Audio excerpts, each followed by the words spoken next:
বিশাল দৈর্ঘ্য এক দেওয়ালের উপর বসে আছে। আমি আর আমার ভিতরে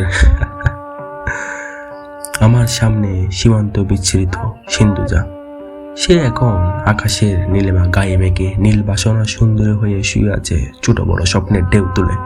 হে বন্যি, তাকে বলো আমার চোখ সাদা, তাকে দেখাও আমার চোখের সূর্য।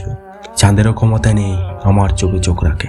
তখনই ভিতর থেকে কে যেন বাইরে এসে আমার গলায় এক পা জড়িয়ে অন্য পা বুকের উপর ঝুলিয়ে কাঁধের উপর বসলো। বসে এসে মাথা একটু নিচে নামিয়ে এক হাত আমার মাথায়, অন্য হাত আমার চোখে রেখে চিৎকার করে বলল, দেখো জীবন নিয়ে বড় সংশয় তোমার, তাই চোখে জমেছে এত অন্ধকার। তোমার ডাকে পাষণ্ডের দিব্যুক পথে সারা পড়েছে, একটু সাবধান হও।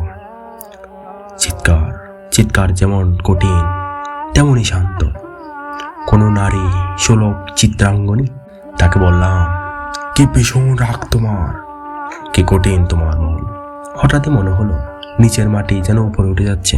ভিতর থেকে বেরিয়ে আসা মেয়েটি বলল, আরে মাটি উঠছে না পাগল, তুমি নিচে পড়ে যাচ্ছ। ধরপড় করে উঠে বসলাম খাটে। ওহো ভগবান, স্বপ্ন, বড় অদ্ভুত স্বপ্ন বটে।